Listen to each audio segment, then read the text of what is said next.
the agenda. All right. Try to the game is not organize over, my thoughts. but the game's not over, but it is over. So we're going to go ahead and fire this stream up. We are live. I see our man Clifford Live. already in the comments. We are out here. We are live. And here we go. And we got Matt. Matt was just waiting to see if there was hope of something else going down. But no, sir. No such luck. We love the hair. But yeah.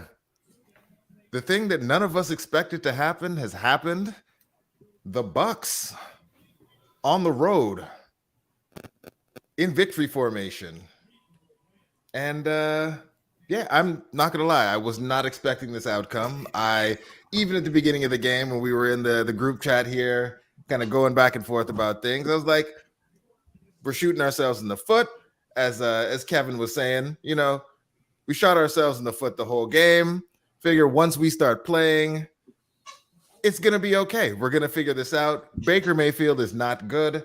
And alas, I have been proven wrong yet again. So, Flip, I'm going to start with you as the Bucs are just running clock to wind this thing down. What are your overall thoughts about the game? I know the game is over. We lost. We're upset. But let's try to give the overall thoughts on like what you thought about the game before we go like just full-fledged, the season is over and negative as we get things kicked off. Thank you, Jason. I think to give you guys a little bit of a peek behind the scenes, I was supposed to do a 5-minute preview for this game. And I did not get it done this weekend because I was just as unprepared as the Minnesota Vikings were to play this game in Sunday. If I had done that preview, I would have told y'all that this was a must-win game, in my opinion. You can't host week one an inferior opponent, supposedly inferior, lose that game, and then turn around. We'll talk about week two in a bit, but we're staring 0-2 in the face. That's just my thought, and I do not think that the Minnesota Vikings played with the urgency. I don't think that the coach called plays with the urgency that was needed to win this game, and I don't think there was enough polish from a penalty standpoint to win this game. It's just honestly pathetic to see them come out so flat. A game where I think it shows what happens when you don't play your starters in the preseason. Matt? I mean, to me, I guess I'm not that harsh on the Vikings. Like, they turned the ball over 3 times. Obviously, that needs to get fixed up. You know, the first fumble was a snap exchange issue, maybe Ed Ingram's left hand issue, which is a problem and something, you know, we maybe should have identified going into the season as something, you know, we could have done better this offseason, right, is getting more offensive linemen. But you turn the ball over 3 times, you only lose by 3 points. Like, not a lot of teams win football games when they turn the ball over 3 times. You know, it cost the Vikings, I would say, at least 9 points, right, because the Vikings got 3 on the flip side and they were in field goal range each of the other 2 times they turned the ball over. That's the story of the game for me. I mean, you want to call it, you know, lack of preparedness or whatever, but the offense was rolling when it was good, and then the second half went by so quickly that we really didn't get to see much from the offense. They got 3 drives in the second half. I mean, it's not really like there was a ton to take away. The offense, I mean, Kirk Cousins had 250 yards in the first half. The defense really struggled in the second half on third downs. I thought there were a couple scenarios where the corners in particular could have done a better job of getting stops on like those third and mediums. So that's the big takeaway for me is maybe, you know, the Brian Flores defense not quite gelling yet, even though it looked really, really good in the first half. And then the turnovers costing them the game ultimately against an inferior opponent, to be clear. Like, the Bucs were not that good of a team. Yeah, so Matt, I want to get your thoughts on something you just said there, because obviously the game started and, you know, all of us were feeling like, obviously, yeah, the Bucs not great. Baker Mayfield also not great. The defense was looking great at the beginning of the game. Like we were starting to feel confident. We were feeling like maybe this is a bit different. Things are going to be different. The defense is making it really hard on them. They couldn't get the passing game going. They couldn't get the running game going. I think Nick Olson posted that like it was like 3.4 yards a play or something like that in the first half for the Bucs. What changed from your perspective? What did you see that allowed the Bucs to start moving the ball a little bit? Because yeah, there were the turnovers, but even when there were turnovers early, the Bucs really weren't doing a lot with them. And the offense for the Bucs seemed to get just a little bit more comfortable as the game went along. And I'm wondering if there was anything schematically maybe that you saw that allowed them to get rolling, or if it was just bad execution from the Vikings. I think schematically the Vikings were doing pretty much the same thing the whole game. Like on third down, you'd see a bunch of guys mugged up on the line of scrimmage, and you'd have them either drop or rush. We got a ton of free rushers on Baker. It was just, and I want to give Baker credit because he was doing this well in the first half as well. He just wasn't getting any completions. Is when he had a free rusher on him, he got the ball out. He did not get sacked by an unblocked player in this game, right? I think he only got sacked the one time on that Danielle Hunter sack overall throughout the game. And like it was some weird stuff, right? Like there was the drop back Baker had where he was dead to rights and then he flipped the ball to the running back Rachaad White, right? And White gained like 8 yards. And then on the next play, something really weird happened as well. And they ended up getting a first down, right? If that flips around, like the Vikings are looking a lot better on defense. I think that drive ended in the touchdown in the first half, right? In the first drive of the second half, rather. The other thing was, like there was one play on that third down on that drive where Mekhi Blackman, I think it was against Mike Evans, they threw a quick slant to Evans and he just barely gets the first down. Blackman's playing a little bit too far off. There was another play on a screen pass that was a very quick pass against an all-out blitz where Byron Murphy wasn't able to make the tackle short of the first down. So to me, it is a little bit of an execution thing. A little bit of Baker was a little bit more precise on his throws and actually completing those passes in the second half. So it was kind of a combination of those two things. I don't think that schematically they did anything drastically different. Like, I don't think the run defense was bad. It was just like, they couldn't put it all together on the drives to actually get a stop in that second half, it felt like. Yeah, so Flip, I mean, you started off saying the Vikings looked hella unprepared. Connie in the comments saying, embarrassing. Vikings didn't look like they were ready to play. Do you have any positives that you can pull away from this game on the offensive side of the ball? Well, we got Justin Jefferson. That is always going to be a positive, it seems like. Knock on wood there. But he really just everything you expect from the receiver, a bit limited in the second half because the entire offense was. But Jefferson was amazing. I also really like what the defense did today. I think that if you go back and you look overall, it was a great first half effort. The second half effort, maybe sure the Bucs did make some adjustments, but you take away those. If you start playing the points game, which I know, the analyst guys say don't play the points game, but we have a bad turnover that leads to basically a free field goal. The defense gets the ball, the Bucs get the ball in field goal territory and the defense gets a stop. That's 3 free points we gave the Buccaneers because of how bad our offense was. And then our defense gets another stop in the red zone before Jay Ward has a offsides penalty that leads to a touchdown. So that's 7 points right there. 13 points, holding the Buccaneers to 13 points, I don't think is in Brian Florence's first game. I'm really happy with that performance if we didn't have so many damn mistakes today. On the offensive side of the ball, again, you want my positive. I won't go much farther than saying Justin Jefferson. I mean, that works. And you talked about the defense a little bit there. Matt, your thoughts. What players on defense, if any showed up? I know we're all upset. This was like, again, as everyone was going through and making their like win-loss totals for the season, like this was a game we all had circled as a W for the team. And so right now, we'll have some time to shit on this performance overall. But I just kind of wanted to get, because there were some good things that happened that I don't want to just get washed away in the fact that, like, yeah, we lost the game. We played sloppy, first game of the season.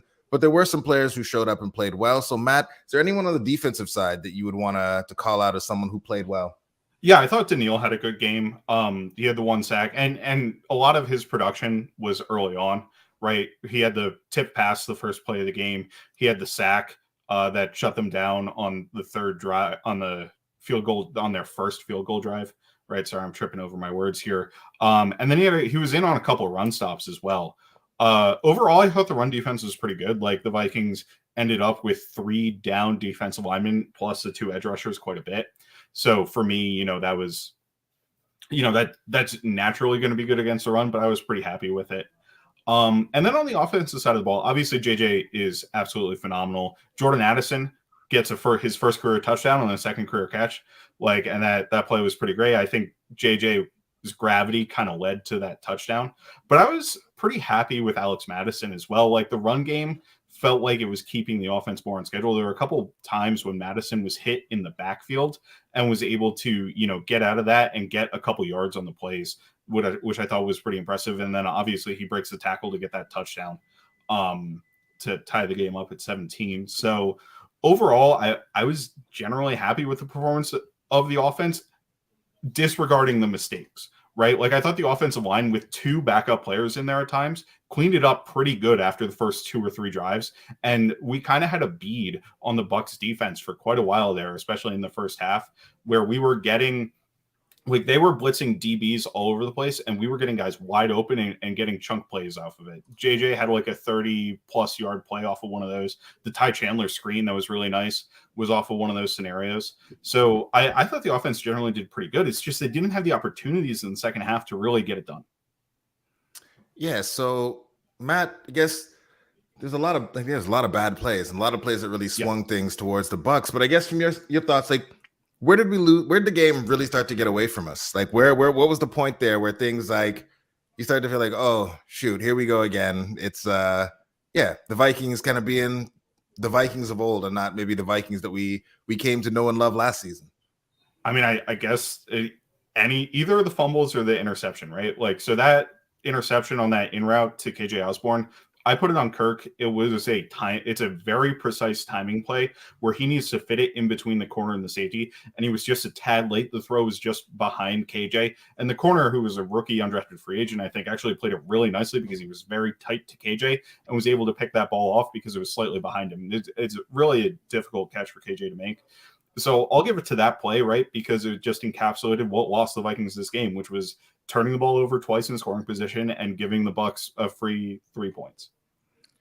And so you said it. You talked about it. Poor play by Kirk, which I'm not gonna put this whole game on him. But before we went live, Flip, you had some things to say about just kind of how this game felt to you from a Kirk Cousins perspective. I guess could you maybe expand on your thoughts on how Kirk Cousins showed up in this game? Because I'm looking at this box score.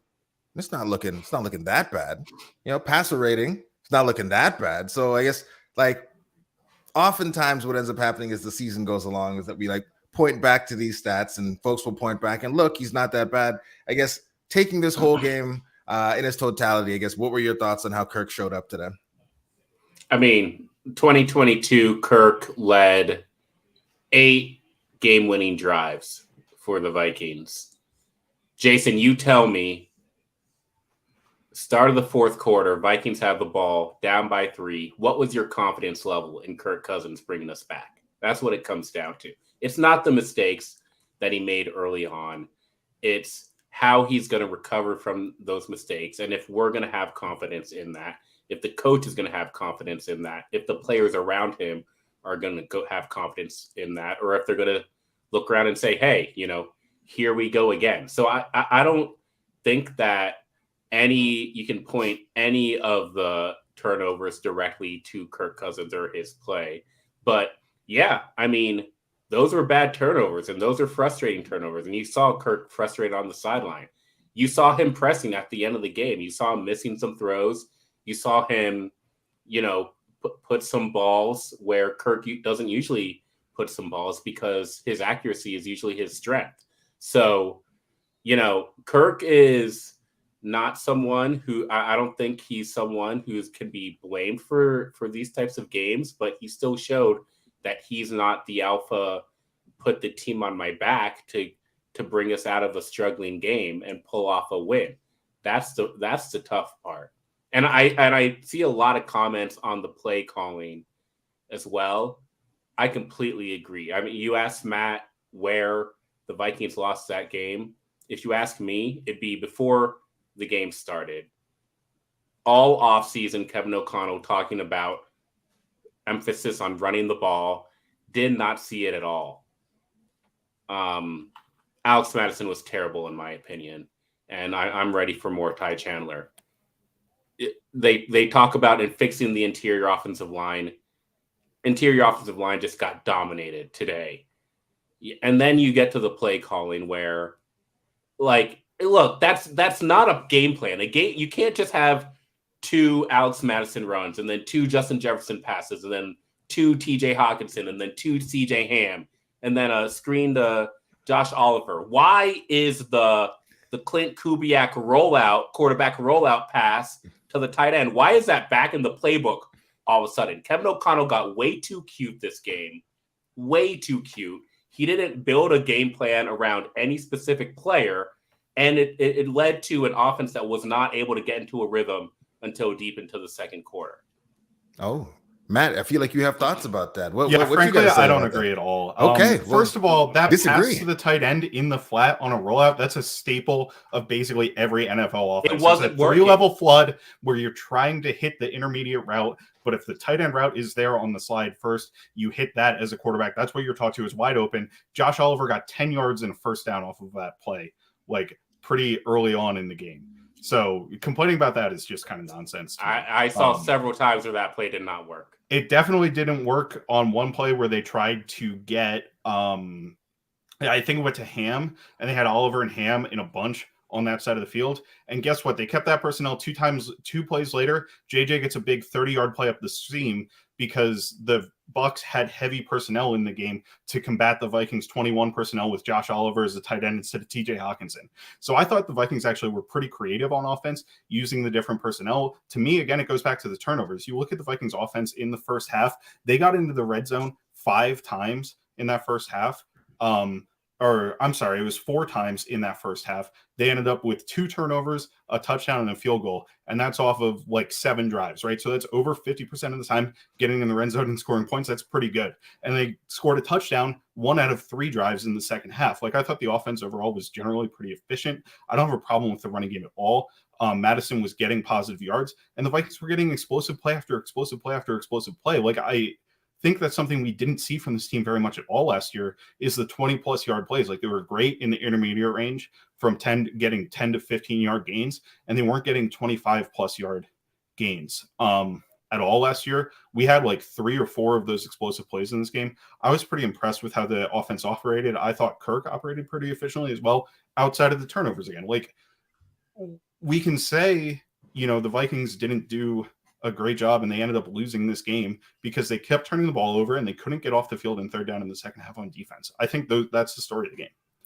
What are your thoughts? Because I think that, like, we called out Josh Oliver as a name, but Josh Oliver was pretty efficient on the targets that he did get, caught all of them, averaged 10+ yards a reception. But I guess I do want to be clear, we should throw the tight end screens out that we ran just completely out of the playbook. We were terrible with them last year, and we had like 2 or 3 in the fourth quarter that were bad again. Yeah, so that's what I was going to ask you next, Matt, is that, like, Josh Oliver, like, those kind of, like, he's a safety valve. We got him out there. He's got a good matchup. That happened 3 times, 3 positive plays. But TJ Hawkinson, obviously a big focus during the offseason, the hold-in, the injuries, all of those sorts of things. And second most targeted player on the team, average 4.4 yards a reception. What are your thoughts on how he was used today? Is that going back to the play calling? Is there something the Bucs were doing to take it away? Or is that maybe one of the places where the usage of TJ Hawkinson is where people are feeling like things maybe got a bit too cute? I mean, I don't know. I think TJ Hawkinson is a good football player. I think I'm seeing some comments about JJ's targets in the second half. Again, the Vikings ran 3 drives, right? They scored a touchdown on the first drive, and then they went 3 and out on the other 2 drives. On the other 2 drives, which I don't think we're going to complain about the Vikings scoring a touchdown, that they didn't target Justin Jefferson enough on that touchdown drive, right?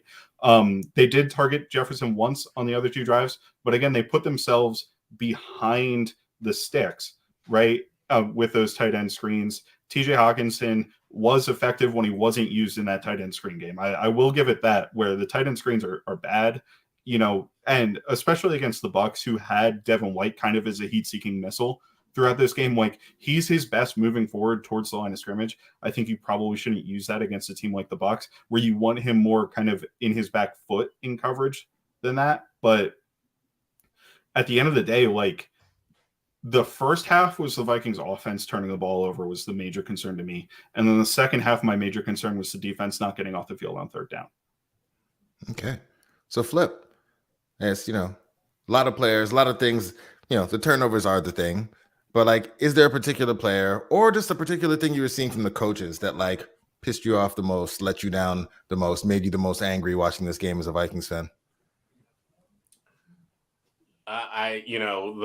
The amount of penalties was pretty bad. I don't know who you want to blame for that. If I had to pick one player, probably Marcus Davenport for just pulling an inactive out of nowhere for a full offseason of hearing that he was great when he was on the field, but he's not always on the field. And I feel like any Saints fan who sees the fact when he went out, after not even being on the injury report all week, and then sorry guys, I can't play. That's probably what gets me the most if I had to pick one player. Yeah, Matt, you had some words to say about that on Twitter as well. It seemed before the game got going. Well, I figure, and people are kind of on me about my love for Zadarius Smith, but I figure if we had both Zadarius Smith and Marcus Davenport on the team, like, what you could combine, so at least one of them's healthy for all 16 games, right? And you get a really high level of play out of both of those guys when they're healthy. So, like, I'd love to have somebody, 3 guys in the edge rush room added to Danielle Hunter instead of having just 2. Because we really didn't get after Baker on pure drop back situations where we weren't blitzing. So I do think that's a concern from this defensive line. And we don't have any juice from the defensive interior, right? So, and I've never been a fan of DJ Wanham, right, in terms of how he's been able to perform as a Viking. So it's really only Hunter that the opponents need to worry about, who having pass rush juice when the Vikings aren't blitzing. And that's just not going to do it for the defense. Right. So that's a concern for me. To me, the player I'm most annoyed with personally is Ed Ingram. I mean, he punched the ball out of Kirk's hands. That caused a fumble. Arif had a good point. It looked like Ed Ingram was the one who mixed up the protection that led to the sack fumble of Kirk. So that's 2 sacks and 2 fumbles right there that Ed Ingram is at least partially responsible for, to me. And, it's the punching the ball out of Kirk's hand is like stepping on his foot last year. It's like, come on, man. Like, we got to get this ironed out. Like, I don't understand. You've had a full offseason starting with the ones. Like, the continuity should be there where these things aren't happening. Now, it was Schlottmann in the game. And I will say, I thought the offensive line shored up pretty well after those 2 fumbles. And really, Kirk was kept relatively clean, I want to say, later in the game, which was nice to see. But it's just like, come on, man, we can't have that happen.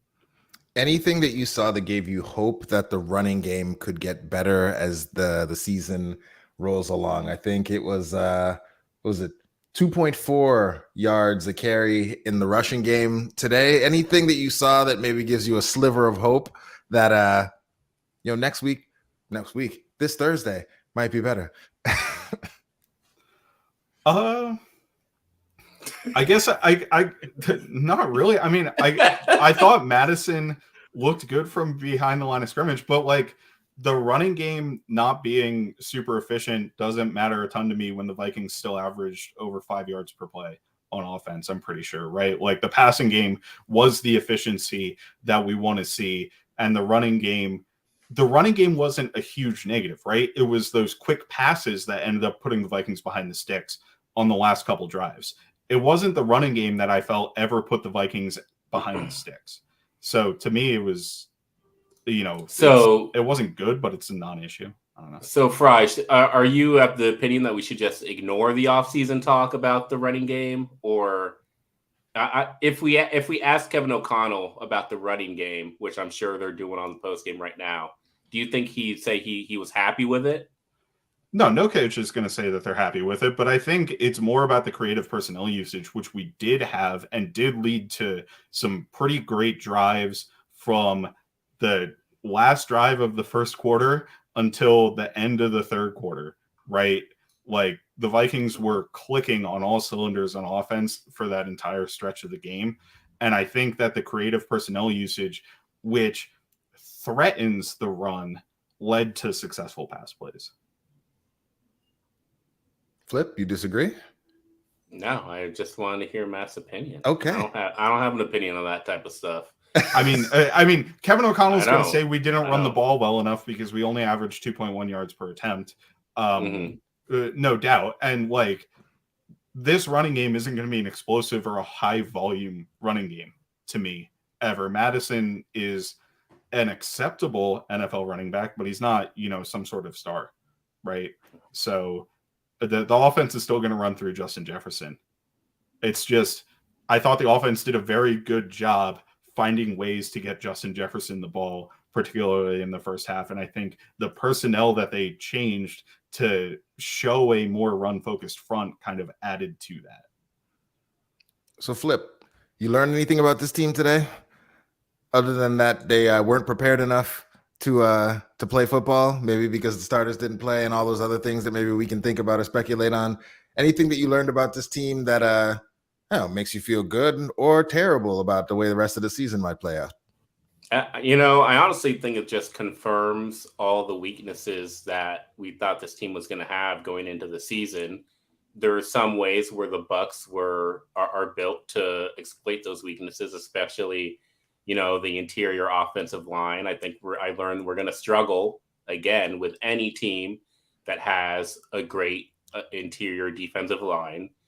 And I think we also learned that we're probably going to struggle, on defense on any team that has a great offensive line on the edges, because the pass rush again was not there. So, Clifford's in the comments, right? It's same old Vikes. I think that it's early enough to the season where you start to question what they were trying to build when you see glaring offensive line issues, when you see glaring pass rush issues, and both of them hurt you in week one. But we're just going to have to take it week by week and see how those weaknesses get exposed by other teams. All right. Any final thoughts, Matt?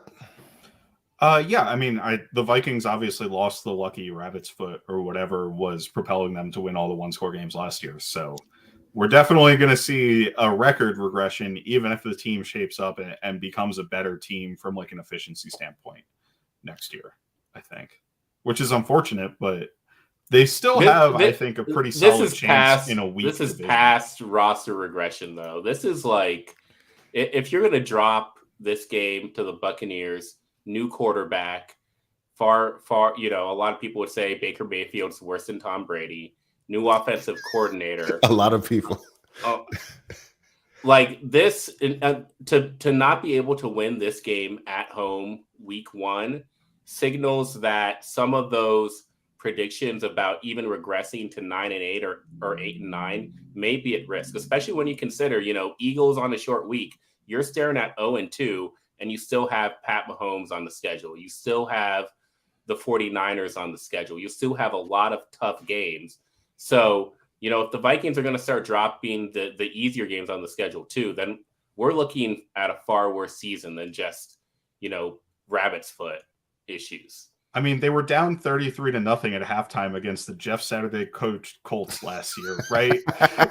So it's not like last year's team was immune to, having bad games against inferior opponents. I think that ultimately, what's gonna end up happening here for the Vikings is they're just not the lucky team that they were last year, so it's gonna end up a little bit disappointing. But you're not gonna end up every game 0-3 in the lose the turnover battle 3-0 in every single football game, and that matters a ton. Awesome. Well, that is it. That is all. It is week one. It is not the start to the season that we were hoping to get, but we're going to be here all week. We're going to have shows most days. So if you haven't already, hit like, hit subscribe, and we will be here after every game. So we'll be back in a couple of days. Hopefully we can turn things out with the lucky break going the other way. But yeah, thanks for coming out. Thanks for watching. Thanks for listening. And we will see you soon.